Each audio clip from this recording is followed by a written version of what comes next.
Before we get started, please make sure that you have printed out all of the PowerPoint slides so that you can take notes as we go through the presentation. Also, one of the last slides in this PowerPoint needs us to use a graphing calculator. So if you have one handy, we will be using it. If you don't have a graphing calculator, I posted a link on the mystevenscollege.edu for you to download a virtual TI-83 graphing calculator. And you might want to take a minute to go find the link, read all of the instructions as to how it's going to be downloaded. You need to restart your computer after you've downloaded the graphing calculator. And I don't know if it works on a phone or a tablet. I know it works on a computer. So give that a try because we'll be using the calculator at the end. When I initially put these two problems on the PowerPoint, it was just to illustrate the difference between an equation compared to an inequality, and all I meant to show was the equal sign compared to the greater than or equal to sign. But it turns out there's actually a good amount of mathematics involved in the inequality that we should probably discuss. So I hate to say it, but I'm actually going to go through and solve this and then talk about how this impacts the inequality. So grab your pencil and let's see what we can do here. We would start both of them in the same at the same place. We would act as if it was an equation and take it from there. So on the equation side, I would like to get rid of the fractions. It would make my life a whole lot easier. So I need to find the least common denominator between the two fractions. And looking at these, the least common denominator actually isn't that difficult. It would be the 2 times the x minus 1. So I'm going to multiply through both sides by 2 times x minus 1. And that's going to help a couple things cancel. So for instance, on this side, that cancels. When I look over here, I have to be careful when I'm canceling. I can cancel out that 2, but I still have to distribute to everything on the right-hand side. So let's see what I can generate.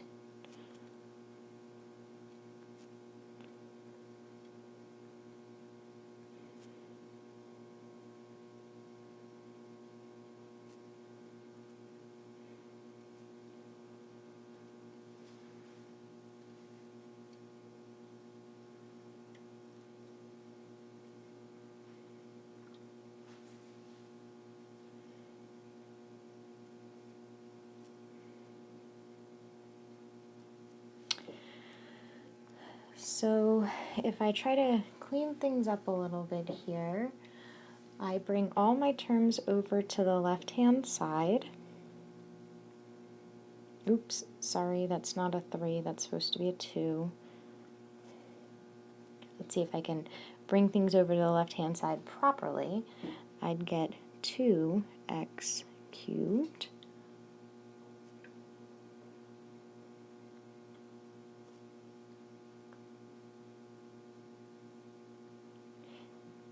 and the positive 2,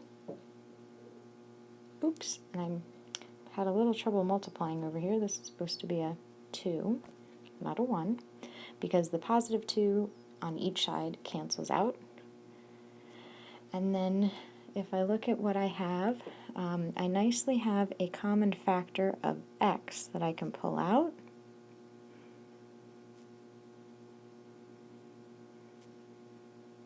And then I'm hoping against hope that I can factor that quadratic instead of having to use the quadratic formula. So if I think about factors of -2 that add to -1, I think I can make that work.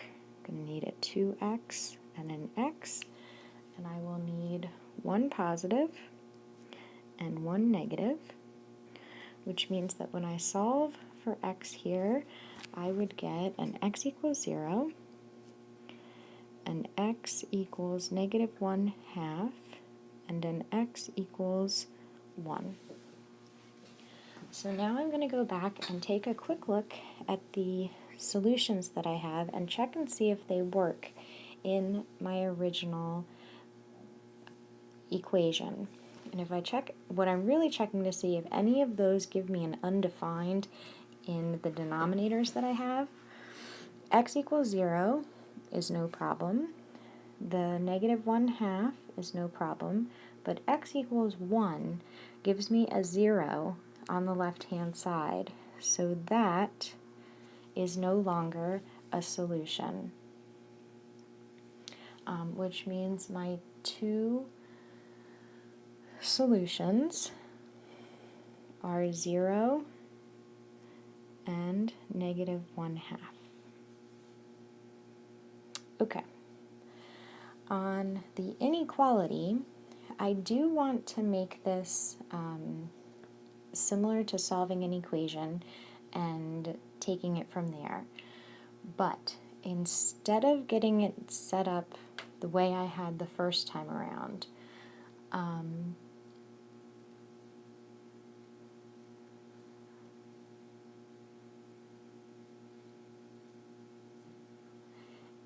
if I were to do something similar, just to multiply by the common denominator, I would have trouble, and I'm going to show you what happens when I multiply by the common denominator and why this is not going to work. So, if I were to try multiplying by this on both sides, I know this is only part of the common denominator, but this is the problem. If x minus 1 is positive, I'm fine. But if I multiply both sides of a greater than or equal to symbol by a negative, that would flip my inequality symbol. And I would no longer be talking about what I had originally. I would be talking about a different inequality problem.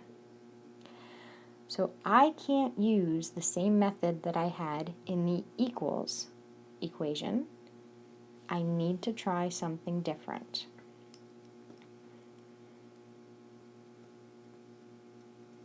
And that different approach is to bring everything over to one side, find a common denominator, and then solve from there.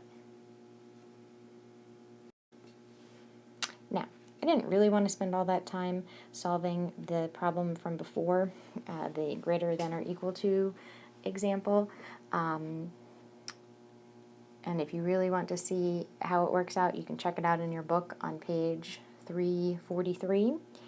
If you take a look at this slide, this happens to be a problem that we looked at, I think in the last video, so we're going to skip this one, right on to this example that we didn't look at in the previous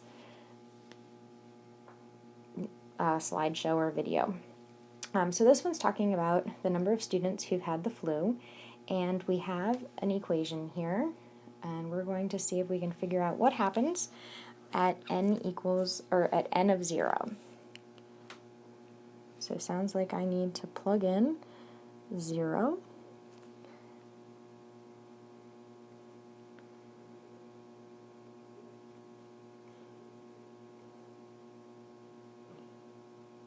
And if I plug in 0, I would get 500 minus 450, which sounds like 50. So I found it, but if I interpret this, I need to figure out what that means. So this is talking about the number of students who had the flu initially. So 50 students started with the flu. That's my interpretation. How long will it take until 300 students will have had the flu? So I don't know. We're trying to figure out t. So 300 students. That's the number of students. So I would say 300 equals 500 minus 450 over 1 plus 3t, and I need to go solve for t. Well, I can get rid of 500, and I would have negative 200 equals negative 450 over 1 plus 3t. Since they're both negative, I could make both sides positive. I really don't want t in the denominator here, so I'm going to multiply both sides by 3t by the denominator.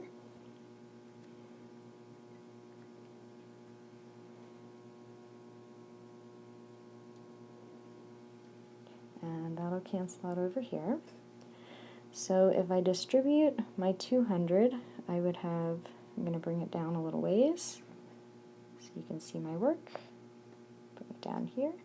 I would have 200 plus 600t equals 450. Subtract off the 200 from both sides. Is 250. Divide both sides by 600. T equals whatever that fraction is. Let's see, 250 divided by 600 equals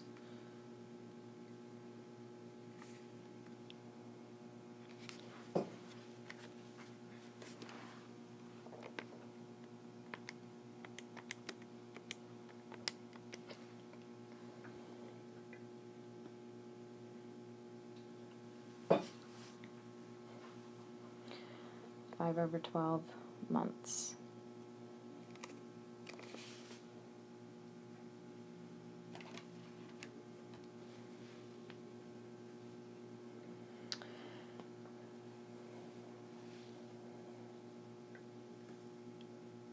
Okay. As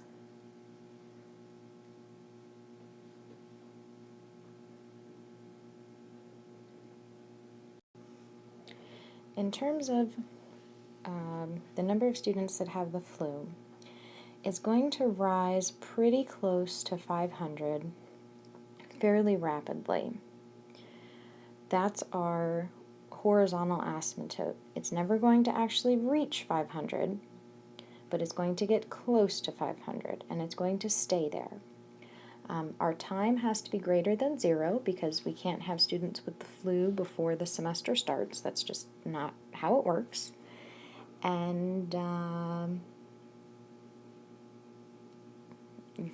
so graphically, horizontal asymptote. There's a vertical asymptote where the denominator equals 0. I think it's at negative 1/3, but that doesn't quite pertain to our t is greater than or equal to 0. And a lot of people are going to have the flu every day in the semester. In this next slide, we're talking about whether things are directly proportional, inversely proportional, or jointly proportional. So directly proportional looks like a linear equation. We just happen to use a different letter to talk about the constant of proportionality. That's the letter K. It is the same thing as writing your slope, like y equals mx, and it passes through the origin. But when we're using these special words about being proportional, we switch to the coefficient K. And most of the time we have to determine what that constant is based on the information given in the problem. If we say that y varies inversely, or is inversely proportional to, then we use division. So we would say y equals k over x. And then if we have varies jointly, then there's going to be two properties that are being multiplied together. to equal the third property, and there's that constant of proportionality in there as well. The constant value will change. I know it's called a constant. It'll change depending on whatever materials you're using. So let's take a look at a couple of laws that you may have seen in previous science classes that use this language. So there's a couple of examples here that come from maybe physics or science. And the first one talks about springs. It's Hooke's law, and our formula for this about the force has to do with how far you pull the spring out. And so we would say F equals kx, and we would determine the value of k based on the particular spring that you're pulling. We'd be given some information about how far you had it at rest and then how far you pulled it, and we'd have to go figure out k. Boyle's law, you might also have heard as your gas laws, and your gas laws, if you think about chemistry from way back when, might have been P1 V1 equals P2 V2. Does that sound vaguely familiar? But if we read it in this statement, that the pressure is inversely proportional to its volume, well, there needs to be some sort of constant there. The way I read this, I would translate this into P equals K over V.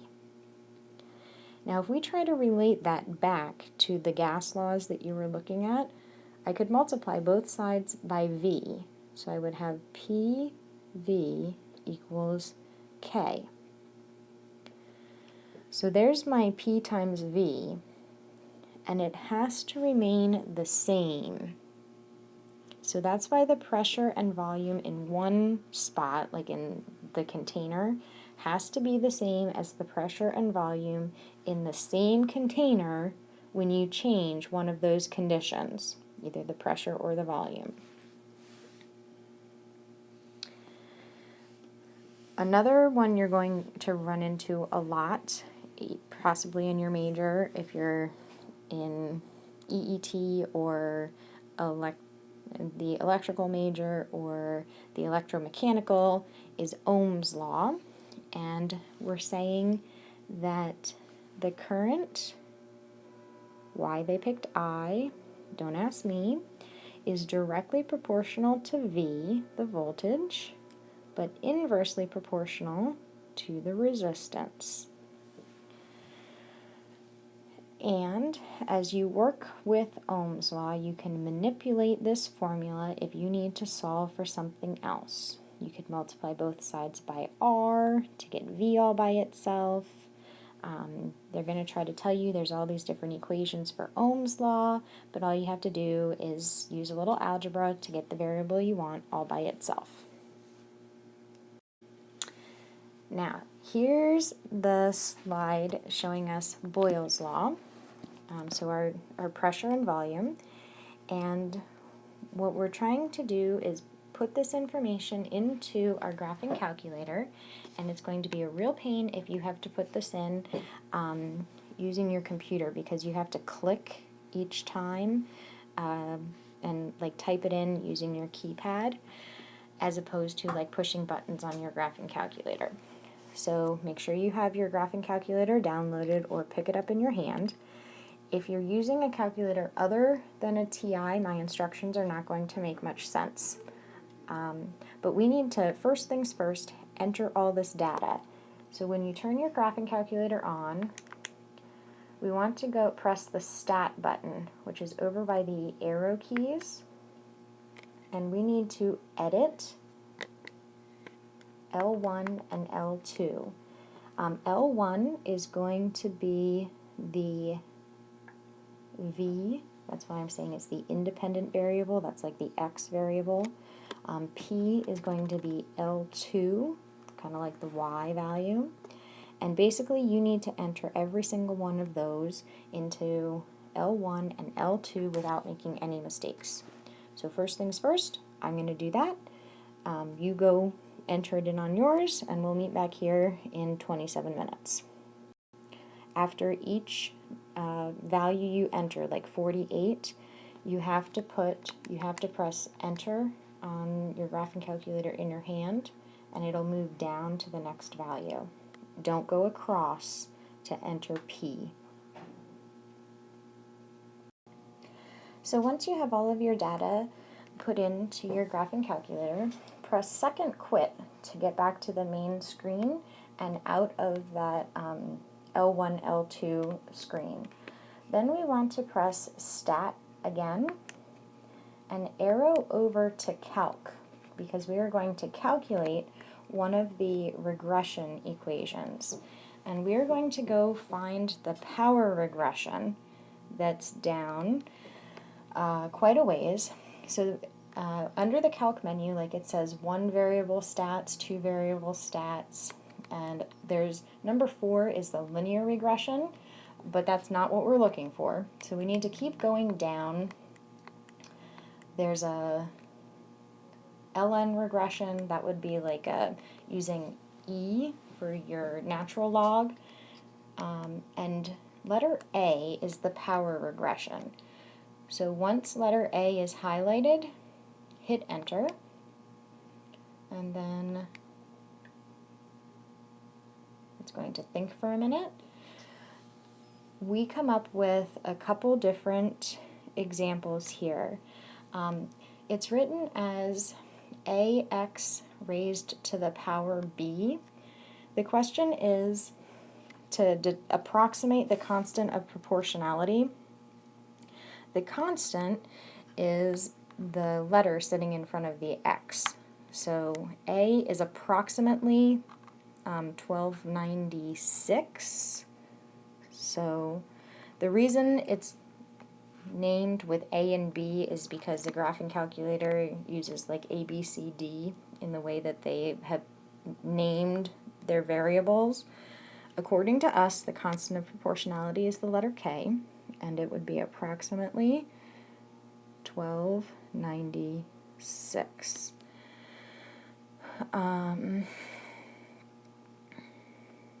And then if we look at the r squared and the r, the little r there is called a regression correlation. The closer it is to either +1 or -1, it's telling us how closely this equation fits the data. So this is a pretty close fit to the data that we have. And if we want to see the data plotted and we want to see the data, the line itself, keep everything stored in here, and I can show you how to do that in class.